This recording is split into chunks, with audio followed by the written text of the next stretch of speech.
जैन नगरी का राजा भोज महाबली, धनवान, यशस्वी, धर्मात्मा था। उसका यह न्याय था कि बाघ बकरी एक घाट पर पानी पिए और उसके आश्रय जीते थे। इंद्र भी उसकी सभा को देखकर ईर्ष्या की आग में जलता था। उसने घूमने टहलने के लिए शहर के किनारे बागवानी क्यारियां बनवाई थी और वहां हर रंग के फूलों की बहार दिखाई देती थी।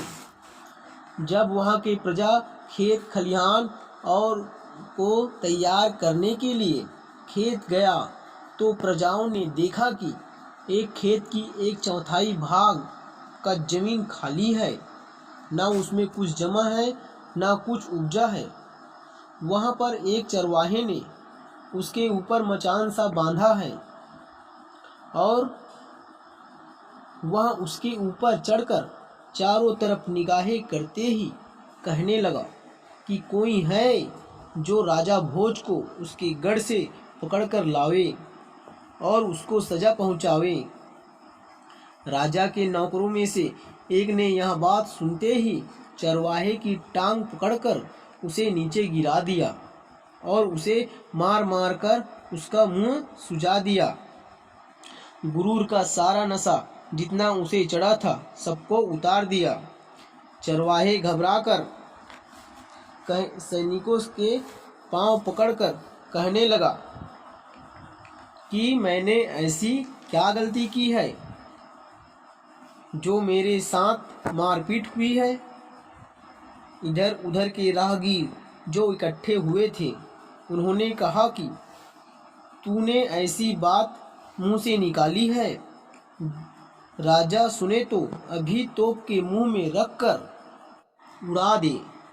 चरवाहे का जान की डर से घबराकर दम उसका होठों पर आ रहा था।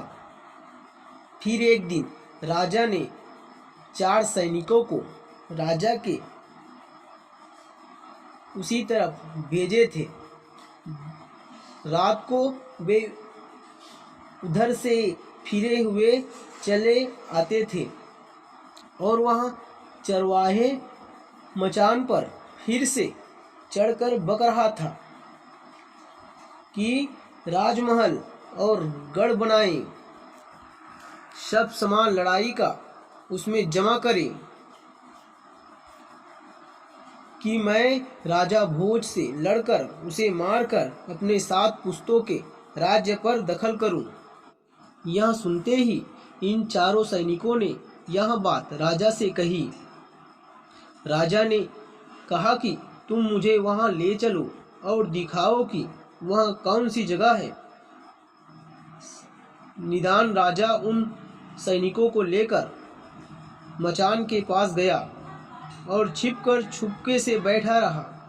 इतने में क्या सुनता है कि वह मचान पर पांव रखते ही कहने लगा, लोगों जल्दी आओ, राजा भोज को गढ़ से पकड़ लो, मारो उसे, मेरा राज ले लो, इसमें धर्म और यश दोनों तुम्हारे ही होंगे।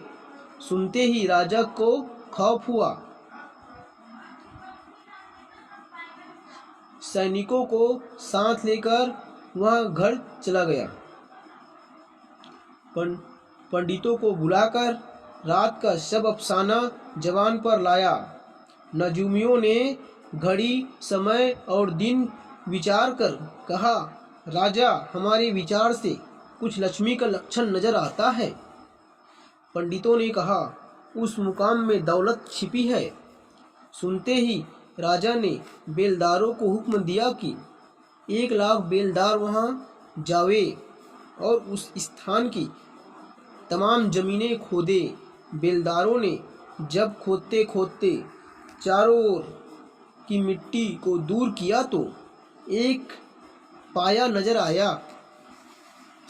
तब राजा ने फरमाया कि अब होशियारी से खोदो, कहीं टूट ना जाए।